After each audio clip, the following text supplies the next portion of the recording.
इस्लामाबाद पहुंच चुके हैं अमेरिकी उपराष्ट्रपति जेडी वैंस। इस्लामाबाद एयरपोर्ट पर उतरा है जेडी वैंस का विमान। पाकिस्तानी जेट्स ने जेडी वैंस के विमान को एस्कॉर्ट किया है। पूरी तरह से इस वक्त पाकिस्तान के आसमान पर रोक लगाई गई थी। सिर्फ अमेरिकी विमान ही आसमान में मौजूद था। स्टीव विटकॉफ और जैरेड कुशनर रावलपिंडी उतरे हैं। नूर खान एयरबेस पर उतरा है विटकॉफ का विमान। तो ये तस्वीरें हम आपको दिखा रहे हैं, जो जानकारी सामने आई है। जेडी वैंस का विमान भी लैंड कर चुका है और अब हर किसी को इंतजार ये है कि किस तरह से ये वार्ता आगे बढ़ती है, किस तरह से ये जो इस्लामाबाद टॉक्स हैं ये आगे बढ़ती हैं। क्या बहुत लंबी चलेगी ये बातचीत या जल्दी ही कोई समाधान निकालने की कोशिश होगी? डोनाल्ड ट्रंप को जितना दुनिया जानती है उसके मुताबिक वो बहुत जल्द चाहेंगे कि कोई नतीजा निकल कर आए शांति वार्ता से। हालांकि जितना बड़े डेलीगेशन के साथ ईरान यहां पर पहुंचा है, लगता है कि ईरान एक लंबी बातचीत के लिए तैयार है। वो तमाम मुद्दों पर बातचीत करना चाहेगा अमेरिका के साथ। लेकिन पूरी दुनिया की नजरें इस वक्त इस बात पर टिकी हैं कि क्या होता है इस्लामाबाद में। एक और बड़ी खबर शांति वार्ता से जुड़ी, एक और जो अहम जानकारी सामने आ रही है वो ये कि वार्ता से पहले शहबाज से मिलेंगे जेडी वैंस। पहले अमेरिकी डेलीगेशन शहबाज शरीफ से मुलाकात करेगा, फिर अब्बास अरागची भी शहबाज शरीफ से मुलाकात करेंगे। बातचीत से पहले दोनों डेलीगेशन की मुलाकात होगी। तो देखिए, पहले शहबाज शरीफ से यानी पाकिस्तान के प्रधानमंत्री से मुलाकात होगी, अमेरिका के उपराष्ट्रपति जेडी वैंस की, यानी दोनों तरफ से अब्बास अरागची जो विदेश मंत्री हैं ईरान के, उनकी भी मुलाकात होगी शहबाज शरीफ से, और जेडी वैंस की भी मुलाकात होगी और उसके बाद ये बातचीत आगे चलेगी। हालांकि अभी ये स्थिति साफ नहीं है कि बिल्कुल शुरुआत में शहबाज शरीफ के जरिए बातचीत होगी या फिर आमने सामने भी बातचीत होगी, क्योंकि इस तरह की जानकारी भी सामने आ रही है कि आमने सामने बातचीत होगी दोनों डेलीगेशंस की। शहबाज शरीफ से पहले दोनों मुलाकात करेंगे, बातचीत से पहले दोनों डेलीगेशन की मुलाकात भी होगी और उसके बाद ये बातचीत शुरू होगी शांति वार्ता से पहले। लेकिन डोनाल्ड ट्रंप ने क्या कहा है वो जानना बहुत जरूरी है। वार्ता के लिए अच्छी टीम भेजी है डोनाल्ड ट्रंप ने, कहा हमने। ईरान पहले ही जंग हार चुका है, कहना है डोनाल्ड ट्रंप का। ईरान के नेवी, एयरफोर्स, एयरक्राफ्ट खत्म हो चुके हैं, जो वो लगातार तीसरे दिन से ही कहते आ रहे हैं। ईरान के बड़े नेता और अधिकारी मारे जा चुके हैं, डोनाल्ड ट्रंप ने कहा, और जो जिंदा हैं, जो मौजूद हैं, वो इसलिए मौजूद हैं ताकि वो अमेरिका के साथ बातचीत कर सकें। क्या कहा है डोनाल्ड ट्रंप ने, सुनिए।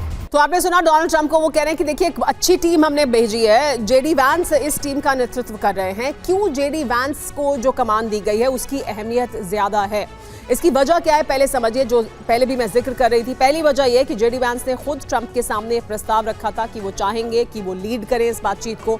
दूसरी बड़ी वजह यह है कि ईरान भी जेडी वैंस को शामिल करना चाहता था, यानी ईरान भी एक सकारात्मक रुख रखता था जेडी वैंस के प्रति। तीसरी बड़ी वजह यह है कि कुशनर और विटकॉफ के साथ 2 वार्ताएं पहले हो चुकी थी ईरान की और वो विफल रही थी। इस वजह से भी जेडी वैंस को शामिल किया गया है। जेडी वैंस उन चेहरों में से भी हैं अमेरिका में, अमेरिकी सरकार में, जो युद्ध के पक्ष में नहीं थे। चौथी और सबसे बड़ी वजह, कुशनर विटकॉफ पर धोखेबाजी का आरोप ईरान लगा चुका है। पांचवी वजह यह कि ईरान मानता है कि वैंस खुद जंग नहीं चाहते थे। छठी बड़ी वजह यह है कि उपराष्ट्रपति होने की वजह से फैसला लेने में वो सक्षम हैं, यानी वो अहम चेहरा हैं डोनाल्ड ट्रंप सरकार का, और इस वजह से उनका यहां होना इस वार्ता को और ज्यादा अहमियत देता है। हमारे साथ मेहमान बने हुए हैं, लेकिन सबसे पहले मैं रुख करना चाहूंगी मनीष का, क्योंकि उसके बाद में आरजू काजमी और हमारे साथ जो यहाँ स्टूडियो में मेहमान मौजूद हैं उनसे भी बात करेंगे। लेकिन मनीष, सबसे बड़ा और अहम सवाल ये, और सबसे बड़ा रोड़ा इस शांति वार्ता की रास्ता में प्रधानमंत्री नेतन्याहू का रुख है लेबनान को लेकर। क्या कुछ वहां चर्चा है, क्योंकि कई तरह की खबरें सामने आ रही हैं। ये कहा जा रहा है वार्ता के दौरान वो रोक सकते हैं, ये कहा जा रहा है कि वो सीज फायर भी किसी तरह से उसके लिए अग्री हो सकते हैं, क्योंकि बातचीत भी होने वाली है। तो क्या होने वाला है इजराइल का रुख? बिल्कुल सुमेरा, आपने सही कहा। देखिए, इस्लामाबाद में होने वाली ईरान और अमेरिका की बातचीत में इजराइल मौजूद नहीं रहकर भी मौजूद है, और उसकी सबसे बड़ी वजह है कि जो डेलीगेशन है, अमेरिकी डेलीगेशन, और उसमें जो प्रेसिडेंट ट्रंप के दामाद जैरेड कुशनर हैं, जो खुद भी यहूदी हैं, और इसके अलावा स्टीव विटकॉफ, इन दोनों को कहा जाता है कि ये बहुत ही कट्टर इजरायली समर्थक हैं। तो आप समझ ही सकते हैं कि उपराष्ट्रपति जेडी वैंस के नेतृत्व में अमेरिकी डेलीगेशन जब बातचीत कर रहा होगा तो एक एक बातचीत के एक एक शब्द, एक एक सेकंड की जानकारी इजराइल को रहेगी, इसमें किसी को कोई संशय नहीं है। इजराइल तो यही चाहेगा कि ये बातचीत फेल हो जाए और जो लड़ाई 40 दिन तक चली थी फिर आगे भी वो लड़ाई चले।